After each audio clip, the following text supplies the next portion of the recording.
All right, cleaned up this front door. Cleaned up. Welcome back to the Handy Landlord. It's a transition strip up here in the front just to cover up a large gap there in the carpet, kind of a torn spot. Here is the living room. I am blown away by the carpet guy. So this will be my last video on this property. We'll go over the money. We'll go over that side here towards the end. But I just want to say I'm always impressed by my carpet guy and what he can do. It's not perfect by any means, but the company did not want to pay for new carpet, and they just went ahead and said, go ahead and try to clean it. And I said, all right, whatever you say. So didn't do a ton in here. I did paint everything. You guys, if you've followed along in that series, you've seen that I painted everything. Had to add a rod in here, and then I added a shelf. Now I unfortunately cut my piece of plywood too small, so I ended up just using a piece of OSB. Oh well, it is what it is. Shut the door. So there you go. I have treated the place multiple times for roaches. Just got done yesterday treating the place again for roaches. Went around all the baseboards, patched a few holes, changed some light bulbs. Didn't do a ton in here, but I will say the nice part about renting to this company is they pay for the entire turn process. So that's extremely nice. Put the paper blinds up. I know that's controversial on those paper blinds, but it is what it is. This floor was already here. Here's a dead friend right there. He's actually still twitching. So he's still twitching. Can see him. He's done for. So yeah, you have that. Didn't do a ton. Checked the drains. Did change the shower valve. The nice thing about not getting a property back in extremely bad condition is that you can actually make some improvements. I did re-caulk this. There's a very large caulk joint there. Unfortunately, there just wasn't much I could do. Did change that shower valve, check that drain. So that's all new. It's nice to be able to make those improvements. Treated all this stuff for roaches. I do always leave these. I don't know why tenants never take their plunger or the toilet brush with them. I just leave it up there in the closet. Next tenant can have it. I feel bad throwing that stuff away. But yeah, here we go. A kitchen. I did repaint all the cabinets very quickly. I use white 52, and then on the walls I use antique white. Go through and check all the light bulbs. I check the sinks. It's always good. I did change this aerator. Check the sinks, run everything, make sure there's no leaks. Make sure you are good to go. For the next tenant, try to create the best product you can. Paint it in here. I did do a new floor, and then I had to take all the baseboard up in order to do this new floor. Here's the stove. It is not very clean in there, but it is what it is. Stoves are extremely hard to clean. I did find a gas leak back behind the stove. There's nothing major in here, but getting all those little problems solved is extremely nice during the turn process, and not just when the tenant moves in. I hate doing repairs whenever the tenant first moves in, but there you go. There's the kitchen. There's that's not a roach. That's just a little ladybug up there. That's just a ladybug. And then down here, did change all the locks. Always do that. They have them on sale. They have them on sale right now at Home Depot, and I always pick up 4 or 5 every year, because even if I don't have turns, yeah, this roach is down here, dead for sure. So even if I always pick up a few locks every year, because even if I don't have locks, even if I don't have turns to do, I always have people that are asking, hey, can you change my locks in my place? Yeah, sure, that's fine. So then I charge normally $40 for the locks, bill an hour at a time. So yep, there's quite a few roaches laying around here dead. There's one. There's one. There's a little baby one. There's one. So there's quite a few laying around here dead. It's interesting. Interesting to still keep seeing them. But basically down here, all I did is paint. That's basically it. Just paint. I was thinking here that I wanted to change the anode rod, but I'm not even sure that it's worth it on this water heater. It was installed in 2010. I did not install this water heater, but 2010, so you're getting up there. I probably should grab a cover for over the top of that. I'm actually headed to Menards, so they might actually have those there. All right, so that's pretty much it. That's pretty much the property. This was a very easy turn. Probably one of my easiest turns that I've ever done. What's extremely nice about renting to this company is that I actually have no utility cost during the turn process, and I actually don't even miss any rent, but I do have to bill them for my time and for the materials. So I don't bill them for like things like the shower valve that I just decided, hey, that needed done. I don't bill them for things like that, but I do bill them for, you know, the carpet cleaning. I bill them for the painting, the flooring in the kitchen, because the flooring, whenever the original tenant moved in, was actually new. So all of those things will get billed. I'll go over all those expenses. Obviously, I don't know them right now. I'm at the property and it's all on my computer. I run everything in my QuickBooks program. I don't think it's the best program for landlords.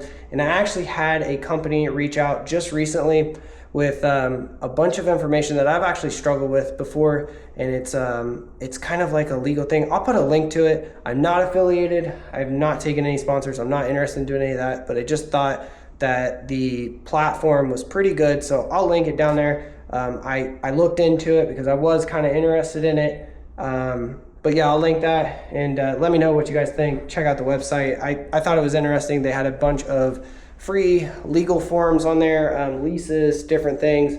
So I did think that that was interesting, and I always like seeing other people's, you know, information that they're giving to the tenant or what they are doing. So there's always more to learn, no matter how much you know or how long you've been doing this. I've been being a landlord for 11 years now, and every day I learn something new. I recently just learned that you cannot evict a tenant that has filed bankruptcy while they're in your property. I don't know all the details. I was involved in a little bit of a bankruptcy thing with one of my very first tenants, where I actually got stuck with like a $400 water bill. I don't know all the details, but I just learned that, and it's very interesting. So, and then I also learned recently, now I've been a landlord for 11 years, so like this isn't my first day. So I recently learned that whenever you're taking a tenant to collections, or you turn it over to a collection agency, that you cannot bill for your own time. So I normally charge, if you have a damaged door inside your property, flat rate, I charge $250. Flat, covers the door, covers all the materials. I think that that is a very fair price to make a door from a door slab.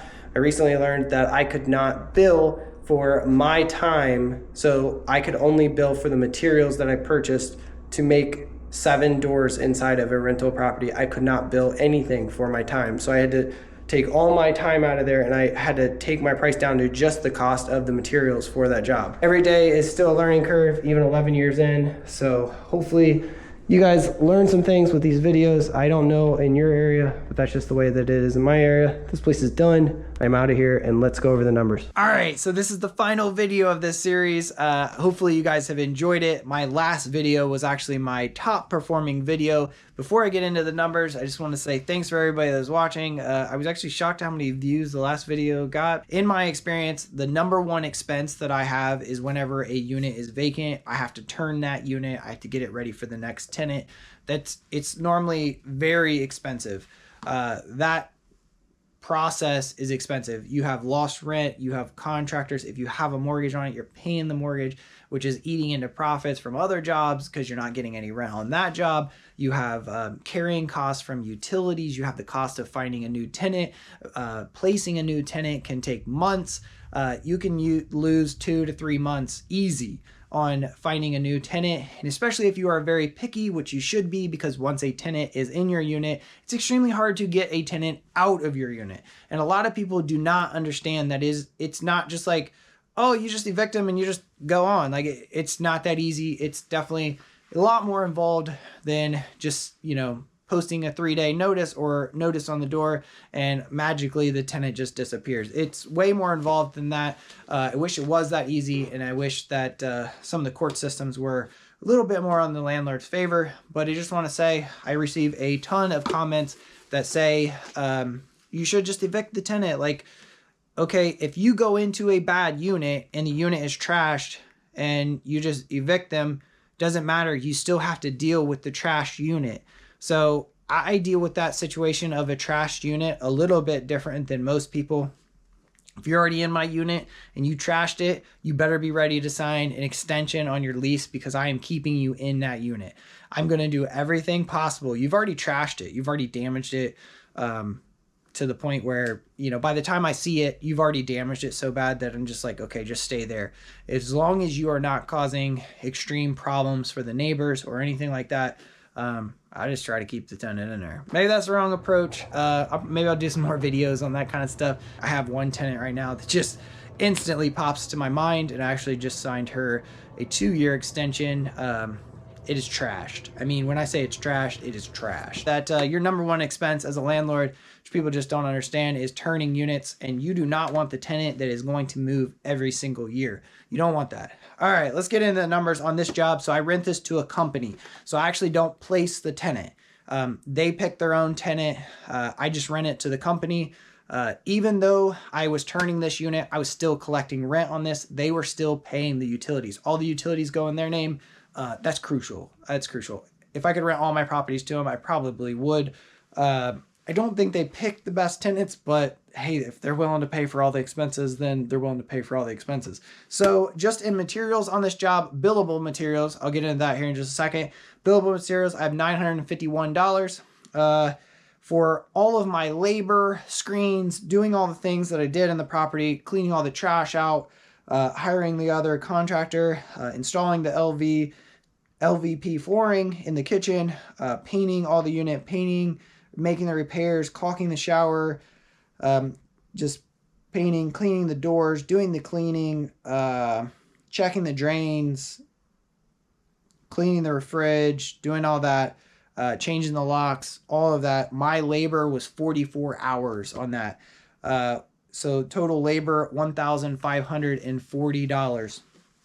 The carpet cleaning cost $300. I don't care. That carpet should have never been cleaned. I would have never cleaned that carpet. I would have replaced it instant. I would have walked in there and said, no way, I'm not, you know, I just prefer to just replace it. Pest control, I charge $70 per treatment. That covers the materials and my labor to treat it. That brings a grand total to $2,931. Now there's a few things that I did not bill for because I just didn't feel like they should pay for those repairs, because they weren't really repairs. I was just improving it because I like to do certain things to my properties.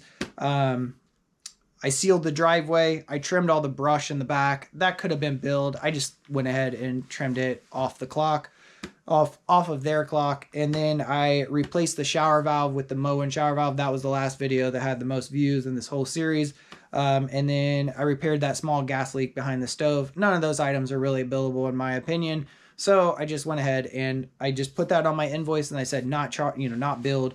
I use QuickBooks for all my invoicing and all my tracking of rent and all that. I don't think it's the best program. I don't really know of a better program, and all of the accountants seem to use QuickBooks. So it's just what I've been taught on, and it's what I've went with. I don't know what programs other people use or what's better, but those hours total up to about 6 hours, and then about $200 in materials. So that's what I didn't bill for.